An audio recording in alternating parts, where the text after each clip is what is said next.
আসসালামু আলাইকুম বন্ধুরা। অনেক তো হলো সুপারম্যান, আয়রন ম্যান, ব্যাটম্যানের মতো আমেরিকান সুপারহিরোদের দেখা। আজকে দেখবেন রাশিয়ান সুপারহিরোদের এক দল যারা পুরো পৃথিবীকে বাঁচাতে নিজেদের জীবন বাজি রেখেছিল। আর তাছাড়াও আমার মনে হয় ভাইরাল এই সুপারহিরোদের বাচ্চাকালে সকলেই দেখেছেন। তো চলুন ছোটবেলার সেই সুপারহিরোদের গল্প আজকে আরেকটাবার শোনা যাক। তো গল্পের শুরুতে আমরা একজন পাগল বিজ্ঞানীর করা কিছু ভয়ঙ্কর এক্সপেরিমেন্ট দেখতে পাই, যেখানে মানুষের ক্ষমতাকে কিভাবে আরও বাড়ানো যায় সেই সমস্ত বিষয় দেখানো হয়। আর এই উন্নত মানুষেরাই ভবিষ্যতে সুপার হিরোদের এক নতুন প্রজন্ম তৈরি করবে। আর তারা কি কি করতে চলেছে সেটা আপনারা সামনে জানতেই পারবেন। আসলে এই ঘটনাটা ছিল 1940 সালের। তারপর গল্পটা সরাসরি 80 বছর এগিয়ে অর্থাৎ 2020 সালে চলে আসে, যেখানে আমরা দেখতে পাই কিছু সৈনিক তাদের নিজেদের বানানো নতুন হাইটেক অস্ত্র পরীক্ষা করছিল। তো এখানে তারা এমন কিছু রোবোটিক আর্মস বানিয়েছিল যেগুলো পুরোপুরি অস্ত্রে সজ্জিত ছিল। এগুলোর মধ্যে বিভিন্ন ধরনের rocket launcher, bullets, electromagnetic pulse, shifting suspension সহ অনেক আধুনিক জিনিসপত্র ব্যবহার করা হয়েছিল, যা তার টার্গেটকে স্বয়ংক্রিয়ভাবে লক করে অনেক দূর থেকেও নিশানা বানাতে পারত। কিন্তু হঠাৎ করে এদের সিস্টেমে কোনো একটা সমস্যা দেখা দেয় আর সেই রোবটগুলো তাদের কথা শোনা বন্ধ করে দেয়। পরিস্থিতি এতটাই খারাপ হয়ে যায় যে পুরো সেনাবাহিনীকে তাদের বড় বড় ট্যাঙ্ক নিয়ে মাঠে নামতে হয়। কিন্তু তখনই আমরা দেখতে পাই যে সেই সমস্ত রোবোটিক আর্মসগুলো ট্যাঙ্কগুলোকে ধ্বংস করে দেয়, এমনকি সাথে থাকা সমস্ত সৈন্যদেরকেও মেরে ফেলে। আর এই সব কিছুর পেছনে ছিল আসগর্ড জুরাট, যে কিনা নিজের ইলেকট্রোম্যাগনেটিক পাল সিস্টেমের সাহায্যে এই সমস্ত রোবোটিক আর্মসগুলোকে নিজের নিয়ন্ত্রণে নিয়ে নিয়েছিল। এরপর সিন মস্কোর একটা হাই টেবিল মিটিংয়ের উপরে চলে যায়। এখানে শহরের সমস্ত বড় বড় সেনা কর্মকর্তা, অফিসার আর নেতারা বসেছিল, আর তারা আলোচনা করছিল যে এই আসগর্ড জুরাট আসলে কে। তো ঘটনা হলো, আজ থেকে 80 বছর আগে আসগড় এমন কিছু ইলেকট্রিক ডিভাইস তৈরি করেছিল যার মাধ্যমে সে ওয়্যারলেসভাবে যে কোনো ইলেকট্রনিক সিস্টেমকে পুরোপুরিভাবে কন্ট্রোল করতে পারত। যেমন ধরুন, সেই ডিভাইসটা যদি আপনার শরীরে পড়া থাকে আর সামনে কোনো গাড়ি থাকে, তাহলে আপনি শুধুমাত্র ইশারা করেই সেই গাড়িটাকে চালাতে পারবেন। কিন্তু এই কাজটা করতে গিয়ে আসগর বারবার চেষ্টা করার পরেও ব্যর্থ হচ্ছিল। অন্যদিকে আসগরের সহকর্মী মিস্টার ভিক্টর মানুষকে কিভাবে সুপার হিউম্যান বা এক ধরনের সুপার সোলজার হিসেবে তৈরি করা যায় সেই ব্যাপারের উপরে গবেষণা চালিয়ে যাচ্ছিল। তো এখানে সেনাবাহিনীর কাছে আসগর জুরাটের পুরো এক্সপেরিমেন্টটা টাকা আর সময়ের অপচয় বলে মনে হতে থাকে, যেখানে ভিক্টরের সুপার হিউম্যান বা সুপার সোলজার বানানোর প্রোগ্রামটা তাদের অনেক বেশি পছন্দ হয়। যদিও ভিক্টর তখনও কোনো সুপার সোলজার বানায়নি, শুধু সে তার গবেষণার কাগজপত্র তৈরি করেছিল। তো এই ঘটনার পরে আসগর্ড জুরাটকে তার কাজ থেকে বের করে দেয়া হয়, আর তারপর সে প্রতিশোধ নেবার জন্য গোপনে গিয়ে ভিক্টরের সমস্ত ডকুমেন্টস চুরি করে নেয়, আর সে নতুন একটা ল্যাবে কাজ শুরু করে দেয়। আর গল্পের শুরুতে আমরা দেখেছিলাম যে কিভাবে বিভিন্ন মানুষেরা অদ্ভুত সব শক্তি পাচ্ছিল। আসলে আসগড়ই ভিক্টরের সমস্ত থিসিস আর রিপোর্টকে কাজে লাগিয়ে নতুন নতুন কিছু সুপার হিউম্যান তৈরি করে ফেলেছিল। কিন্তু সরকার যখন এই বিষয়টা জানতে পারে, তখন তারা আসগড়ের আস্তানা চিরতরে ধ্বংস করে দেয়। তবে যেভাবেই হোক আসগড় সেখান থেকে পালিয়ে বেঁচে যায়। তো এখানে কর্নেল নিকোলাই তার কমান্ডার এলেনাকে বলে, তুমি 80 বছর আগে আসগড়ের বানানো সেই সুপার হিউম্যানদেরকে খুঁজে বের করো। ওই সুপার হিউম্যানেরাই এখন আসগড়ের বিরুদ্ধে আমাদের এই যুদ্ধে সাহায্য করবে। কিন্তু আসগর আসলে অনেক বড় একটা পরিকল্পনা করে রেখেছিল। এবার আমরা আসগরকে দেখতে পাই যে কিনা রাশিয়ার বিভিন্ন প্রান্তে গিয়ে বড় বড় ট্যাঙ্কগুলোকে নিজের কাজে লাগাতে শুরু করে দিয়েছে। এদিকে আমরা এলেনাকেও দেখতে পাই যে কিনা এই মুহূর্তে জেনারেল নিকোলাইয়ের সাথে প্যাট্রিয়ট নামের একটা জায়গাতে এসেছে।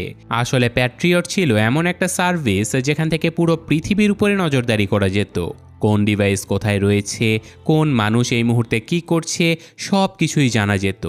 এক কথায় প্যাট্রিয়ট সার্ভিসটা পুরো পৃথিবীকে বাঁচানোর জন্য আর বাইরের বিপদ থেকে রক্ষা করার জন্য বানানো হয়েছিল। তাই এলেনা এখন তার পুরো টিমকে কাজ দিয়ে দেয় যে এই পৃথিবীতে যেখানে যেখানে এমন মানুষ পাওয়া যাবে যাদের মধ্যে কোনো বিশেষ ক্ষমতা রয়েছে, তাদেরকে খুঁজে বের করা শুরু করো।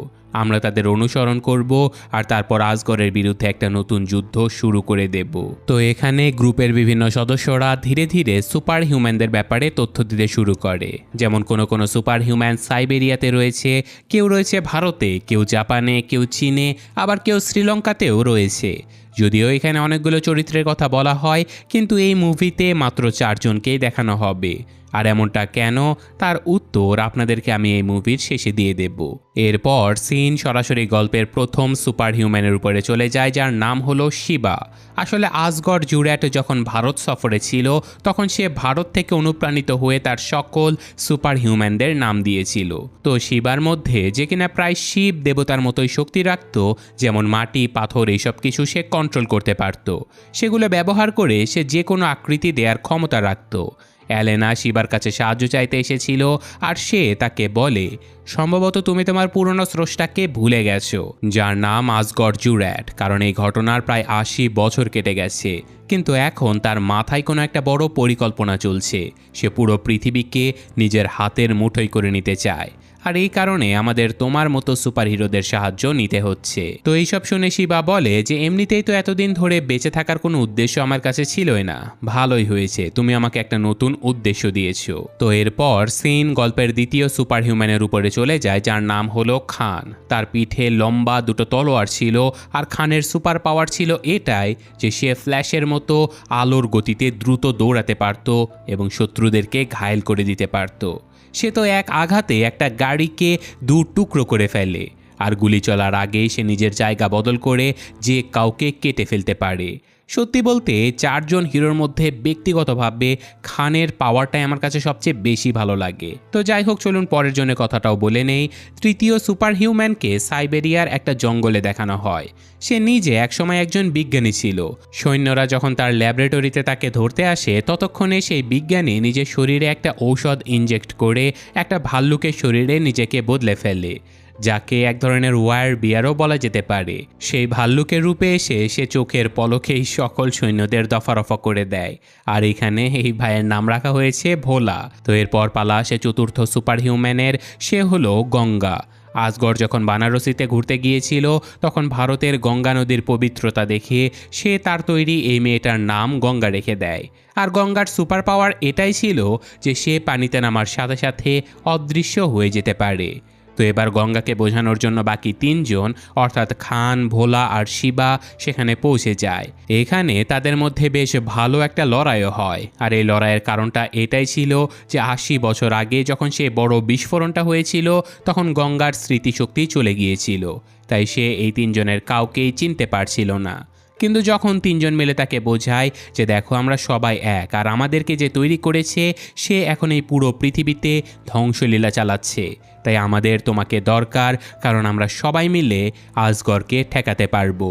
এর মধ্যেই আমরা আসগরকে দেখতে পাই যে কিনা তার পুরনো ল্যাবে ফিরে গিয়েছিল। সে ল্যাবটাকে আবারও নতুন করে তৈরি করে নেয়, আর এখন সে নিজের অনেকগুলো ক্লোন সোলজারও তৈরি করতে শুরু করে দেয়, যেই সোলজারদের হারানো সাধারণ মানুষের পক্ষে প্রায় অসম্ভব ছিল। অন্যদিকে আমরা অ্যালেনার সেই প্যাট্রিয়ট সার্ভিসের ভেতরে সমস্ত সুপার হিউম্যানদেরকে দেখতে পাই, যারা নিজেদের মধ্যে আলোচনা করছিল যে তারা আসগরকে কিভাবে হারাবে, কারণ আসগর তাদের সমস্ত শক্তি, দুর্বলতা আর লড়াইয়ের কৌশল সম্পর্কে সব কিছুই জানতো। তখন অ্যালেনা তাদেরকে বলে যে তোমরা ৪ জন কিন্তু একা নও, আমরাও আমাদের টিম নিয়ে তোমাদের সাথেই থাকবো। যদি কোনো গন্ডগোল হয় তাহলে ব্যাকআপের জন্য আমাদের সেনারা সেখানে গিয়ে হামলা করে দেবে, তোমরা শুধু এগিয়ে যাও, আমরা তোমাদের পেছনে আছি। ঠিক তখনই নিকোলাইয়ের মাধ্যমে তারা খবর পায় যে এই মুহূর্তে রাশিয়ার সাউথ স্ট্রিট 15-এর দিকে আসগরের অবস্থান জানা গেছে, তাই সে তাদেরকে দ্রুত সেখানে যেতে বলে। তো খবর পেয়ে এই ৪ জন দ্রুত সেখানে পৌঁছেও যায়, আর এবার প্রত্যেকেই নিজের ক্ষমতা অনুযায়ী শক্তি দেখাতে শুরু করে।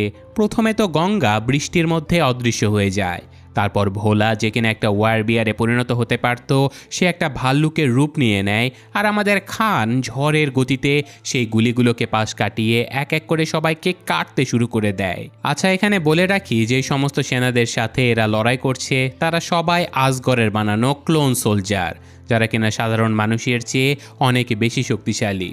অন্যদিকে আমাদের শিবা ভাই মাটিতে থাকা সমস্ত পাথরকে একত্রিত করে শত্রুদের উপরে ছুঁড়ে মারতে থাকে। তো সব মিলিয়ে লড়াইটা বেশ ভালোই চলছিল, কিন্তু হঠাৎ করেই গন্ডগোল শুরু হয়ে যায়, কারণ লিকুইড নাইট্রোজেন ব্যবহার করে গঙ্গাকে জমিয়ে দেয়া হয়, আর স্টেইনলেস স্টিলের জাল দিয়ে ভোলাকে বন্দি করে ফেলা হয়, আর দ্রুত গতির খানকে একটা বেহুশ হবার ইঞ্জেকশন দিয়ে দুর্বল করে ফেলা হয়। অন্যদিকে শিবার সাথে লড়াই করার জন্য স্বয়ং আসগর এসে পৌঁছায়, আর তাদের দুজনের মধ্যে প্রচণ্ড এক লড়াই শুরু হয়ে যায়। এমনকি আসগরের উপরে সেই পাথরের কোনো প্রভাবই পড়ে না। এরপর সে তার হাতের শক ওয়েভ দিয়ে শিবার পেটে এমন আঘাত করে যে শিবার শির দ্বারাটাই ভেঙে যায়, যার ফলে শিবা পুরোপুরি শেষ হয়ে যায় এখানেই। তো এবার আমরা দেখতে পাই যে আসগড় 3জন হিরোকে অর্থাৎ গঙ্গা, ভোলা আর খানকে বন্দি করে নিয়েছে, কিন্তু সেখানে শিবা ছিল না, কারণ সে অলরেডি ভয়ঙ্কর রকমের আহত হয়ে গিয়েছিল। এই মুহূর্তে তারা সবাই এমন একটা ম্যাগনেটিক ফিল্ডের পেছনে গিয়েছিল যেখান থেকে বেরোনো ছিল অসম্ভব। আসগড় জানায় যে যদি তোমাদের মারার ইচ্ছে আমার থাকতো তাহলে আমি অনেক আগেই তোমাদেরকে খুঁজে মেরে ফেলতাম, কিন্তু আমার তোমাদের শক্তির প্রয়োজন। আমি যে নতুন ক্লোন সোলজারদেরকে বানিয়েছি তাদের মধ্যে আমি চাই তোমাদের কিছু শক্তি ইনপুট করতে, কিন্তু 3জনই মানা করে দেয় যে তুমি আমাদের শক্তি নিতে পারবে না। তখন আসগড় বলে যে ঠিক আছে, শক্তি না দিলেও কোনো সমস্যা নেই, কারণ আমার কাছে আরও বড় একটা পরিকল্পনা রয়েছে। এরপর সে রাশিয়ার অন্য একটা প্রান্তে চলে যায় যেখানে আরও বড় বড় ট্যাঙ্কের মজুদ ছিল। সে তার ইলেকট্রোম্যাগনেটিক পাল সক্রিয় করে সেই সমস্ত ট্যাঙ্কগুলোকে বের করে আনে আর পুরো শহরে হুলস্থুল কাণ্ড বাঁধিয়ে দেয়। চারিদিকে বিশৃঙ্খলা ছড়িয়ে পড়ে আর সে একটা টাওয়ার চুরি করার চেষ্টা করে। যেখানে এই টাওয়ারটা বানানো ছিল সেখানে অনেকগুলো ক্রেনও ছিল, যেগুলোকে আসগড় নিজের শক্তি দিয়ে একপাশে সরিয়ে ফেলে। এরই মধ্যে সেখানে তার সাথে নিকোলাই দেখা করতে চলে আসে। তো আসলে নিকোলাই এলেনাকে কাজ দিয়েছিল প্রথমে সুপার সোলজারদেরকে খুঁজে বের করো আর তারপর আসগড়ের কাছে পৌঁছাও, যাতে করে শেষ পর্যন্ত আসগড় সুপার হিরোদের শক্তি নিয়ে নিজের পরের মডিউলে কাজ করতে পারে। অর্থাৎ এখানে নিকোলাই গোপনে আসগড়ের হয়ে কাজ করত। এখানে একরকম ডাবল এজেন্টের খেলা চলছিল। তো নিকোলাই যে কিনা এই ডাবল এজেন্টের খেলাটা খেলেছিল, সে এইসব কিছু করেছিল তার নিজের কিছু শর্ত পূরণ করানোর জন্য। এখন সে আসগড়ের কাছে এসেছিল নিজেকে রাশিয়ার প্রেসিডেন্ট বানানোর আবদার নিয়ে, কিন্তু রেগে গিয়ে আসগড় তাকেও মেরে ফেলে। এরপর আমরা সেই ক্র্যাকেন টাওয়ারকে দেখতে পাই, যেটার প্রয়োজন আসগড়ের আগামী বিশাল এক মিশনের জন্য ছিল। সে ওই টাওয়ারটাকে চুরি করে নিয়ে যায়। এখানে আমরা এলেনাকে দেখতে পাই যে কিনা এই মুহূর্তে শিবার কাছে এসেছিল। যেহেতু শিবার শির দ্বারা ভেঙে গিয়েছিল তাই তার সমস্ত শক্তিও চলে গিয়েছিল এবং সে একজন সাধারণ মানুষে পরিণত হয়ে গেছে। এখানে সে তার পুরনো কিছু কথা এলেনাকে বলতে শুরু করে, কিভাবে সে তার মেয়েকে নিজ হাতে তুলে নিয়েছিল, তাকে স্কুলে নিয়ে যেত, তারপর কলেজে, তারপর বিয়ে করতেও দেখেছে, আর তারপর তার মেয়ের বাচ্চা হয়েছে এবং সে বাচ্চারাও যখন বড় হয়ে বিয়ে করে চলে গেছে তখনও তার মেয়ে সবসময় তার কাছেই ছিল। সে নিজের মেয়েকে চোখের সামনেই বড় হতে দেখেছে আর তারপর নিজের হাতেই তার মেয়েকে কবরও দিয়েছে। অর্থাৎ আসগড় যতগুলো সুপার হিউম্যান বানিয়েছিল তারা সবাই ছিল এক রকমের অমর, মানে বয়সের কারণে তারা কখনো মারা যাবে না। যদিও গুলি লাগলে বা শরীরে অন্য কোনো আঘাত লাগলে তাদের মৃত্যু হতে পারে। তো বলা যেতে পারে তাদের সকলের শরীরে একটা অ্যান্টি এজিং সিস্টেম কাজ করছিল। এই কারণে 80 বছর আগে তৈরি হওয়া সত্ত্বেও তাদের বয়স একদিনও বৃদ্ধি পায়নি। তো এবার এলেনা সাহায্যের জন্য সরাসরি ভিক্টরের কাছে চলে যায়, আর ভিক্টর হলো সেই ব্যক্তি যিনি এই সুপার হিউম্যানদের উপরে প্রথম গবেষণা শুরু করেছিল। আর আসগড় তার কাছ থেকে সকল তথ্য চুরি করে নিয়ে এই সুপার হিউম্যানদের তৈরি করেছিল। তো যেহেতু এই পুরো গবেষণাটাই ভিক্টরের কাছে ছিল, তাই তিনি এমন একটা ইনজেকশন তৈরি করে যার ফলে শিবা তার শক্তি আবারও ফিরে পায়। এবার একদিন বাকি সেনারা আসগড়ের সাথে মিলে তাদের পরের মডিউলের উপরে কাজ করা শুরু করে দেয়। আর অন্যদিকে পেছন থেকে এলেনা এসে বাকি 3জনকে অর্থাৎ গঙ্গা, খান এবং ভোলাকে ছাড়িয়ে নিয়ে যায়। এরপরে শুরু হয় এই পুরো সিনেমায় আমার সবচেয়ে পছন্দের অংশ। এখানে এলেনা তাদের সকলের শক্তি আরও বাড়ানোর জন্য আলাদা আলাদা অস্ত্রশস্ত্র দেয়। যেমন খানকে একটা স্যুট দেয়া হয় যেটা আগেরটার চেয়ে অনেক বেশি নিরাপদ ছিল, আর গঙ্গাকে এমন একটা পোশাক দেয়া হয় যার মধ্যে একটা ডিভাইস লাগানো ছিল যেটা পানির সাহায্য ছাড়াই গঙ্গাকে অদৃশ্য করতে পারত। আর আমাদের ভোলা ভাইকে দেয়া হয় একটা অটোমেটিক মেশিন গান, যেটা এমনিতে হাতের সাহায্যে কন্ট্রোল করা যাবে, কিন্তু যখন ভোলা তার চূড়ান্ত শক্তির পর্যায়ে থাকবে, অর্থাৎ যখন সে পুরোপুরি একটা ভাল্লুকে পরিণত হবে, তখন এই মেশিন গানটা স্বয়ংক্রিয়ভাবে ফোকাস করে গুলি চালাবে। অর্থাৎ ভোলা যেদিকে তাকাবে গুলিও সেদিকেই চলবে। তো এখানে তাদের ট্রেনিং খুবই ভালোভাবে হয়। প্রত্যেকে নিজ নিজ স্যুটের সাথে পুরো শক্তি দিয়ে শত্রুদের ধ্বংস করার চেষ্টা করে, আর শেষ পর্যন্ত তারা তাদের মিশনে সফল হয়ে যায়। তো একদিকে আমাদের আসগড় জুরেট ভাই সেই ক্র্যাকেন টাওয়ারটা চুরি করে শহরের মাঝখানে বড় বড় বিল্ডিংয়ের সাথে বেঁধে অনেক উঁচুতে ঝুলিয়ে দিয়েছিল। সাধারণত এই টাওয়ারের উচ্চতা ছিল 500 মিটার, কিন্তু সে এটাকে বাতাসে ঝুলিয়ে আরও 300 মিটার উঁচুতে এমনভাবে বেঁধেছিল যে এটার মোট দৈর্ঘ্য প্রায় 800 মিটার হয়ে গিয়েছিল। আর এই উচ্চতা থেকে 1960 সালে ছেড়ে দেয়া একটা পুরনো স্যাটেলাইটের সাথে সরাসরি যোগাযোগ করা যেত, যেটা একটা অ্যাটমিক রেঞ্জ তৈরি করতে পারত। আসলে এই অ্যাটমিক রেঞ্জ অনেকটা নিউক্লিয়ার বোমার মতোই ছিল। নিউক্লিয়ার বোমা শুধুমাত্র একটা শহর ধ্বংস করতে পারত, কিন্তু এই অ্যাটমিক রেঞ্জ যেটার মাধ্যমে মহাকাশ থেকে একটা পুরো দেশকে ধ্বংস করে দেয়া যেতে পারে। আর যদি আজগরের হাতে এই শক্তি চলে আসে, তাহলে সে পুরো পৃথিবীর উপরে নিজের নিয়ন্ত্রণ কায়েম করতে পারবে। এই কারণে আমাদের হিরোরা সেখানে চলে যায় আর আজগরের সেই মডিউল 2 ডিভাইসটাকে, যেটা ক্র্যাকেন টাওয়ারে লাগানো ছিল, সেটাকে চুপচাপ ধ্বংস করার জন্য পৌঁছে যায়। তো প্রত্যেকে আলাদা আলাদা জায়গাতে চলে যায়। যেমন তারা যখন বেসমেন্টে থাকে তখন সেখানে লড়াই করে, আর এরপর পার্কিং লটে আমাদের ভোলা ভাই তার বন্দুক নিয়ে পৌঁছে যায়। আর আকাশ থেকে আমাদের খান সাহেব নেমে এসে শত্রুদের পুরো দড়িটাই কেটে দেয়, যাতে করে তার বাকি বন্ধুরা সেই দড়ি বেয়ে উপরে গিয়ে মডিউল 2কে ধ্বংস করে দিতে পারে। এখানে ভিক্টর, যিনি গবেষণা করছিল যে আজগরকে আর কিভাবে হারানো যায়, তখনই আজগর তাকে ইলেকট্রিক শক দিয়ে দেয়, যার কারণে তিনি প্রায় মৃত্যুর দ্বার প্রান্তে পৌঁছে যায়। কিন্তু ততক্ষণে অ্যালেনা ভিক্টরের কাছে পৌঁছে যায়, আর তখন ভিক্টর অ্যালেনাকে জানায় যদি এই 4 জন সুপার হিউম্যান তাদের শক্তিকে একত্রিত করে ফেলে, তাহলে তাদের চেয়ে বড় কোনো শক্তি হতেই পারে না। কিন্তু তাদের এই একত্রিত শক্তিকে একদম সঠিকভাবে ব্যবহার করতে হবে, তা না হলে তারা নিজেরাও মারা যেতে পারে। আর এবার আমাদের হিরোরা মডিউল 2 এর কাছে পৌঁছে তো যায়, কিন্তু এটাকে বন্ধ করার জন্য তাদের একটা বিশাল বিস্ফোরণ ঘটাতে হতো, আর এই বিস্ফোরণ তাদের প্রাণও নিতে পারত। তখনই গঙ্গা বলে যে আমার উপরে তাপমাত্রার কোনো প্রভাব পড়ে না, সেটা যত গরম হোক বা যত ঠান্ডা, আমি যে কোনো তাপমাত্রায় নিজেকে সামলে নিতে পারি। তো সে কি করে, মডিউল 2 এর সেই গরম গরম রডগুলোকে হাত দিয়ে ধরে ফেলে, যার ফলে আজগর জুরেট তার ক্র্যাকেন টাওয়ারের উপরে যে সেফটি শিল্ড লাগিয়েছিল সেটা বন্ধ হয়ে যায়। এরপর তারা সবাই মিলে আজগরের সাথে লড়াই করতে চলে যায়, কিন্তু আজগর এতটাই শক্তিশালী ছিল যে তাদের কাছে সুপার হিউম্যান স্যুট থাকা সত্ত্বেও আজগর তাদেরকে মেরে তাদের অবস্থা খারাপ করে দেয়।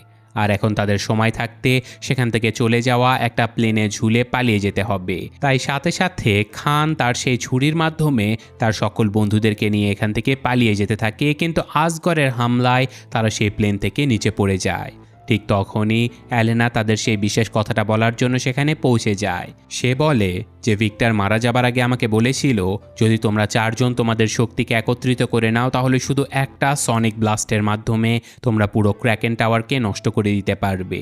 তো এই কথা শুনে 4 জন অ্যালেনার কথা মতো তাদের শক্তিকে একত্রিত করতে শুরু করে দেয়। তারা এটাও জানতো যে তাদের একটা ভুল যদি হয়ে যায় তাহলে তারা মারাও যেতে পারে, কিন্তু তাদের নিজেদের জীবনের চেয়ে বেশি জরুরি ছিল পুরো পৃথিবীকে বাঁচানো। এই কারণে তারা সবাই নিজেদের পুরো শক্তি একত্রিত করে এক বিশাল সনিক ব্লাস্ট করে ফেলে, যার ফলে পুরো ক্র্যাকেন টাওয়ারটা ভেঙে চুরমার হয়ে যায়।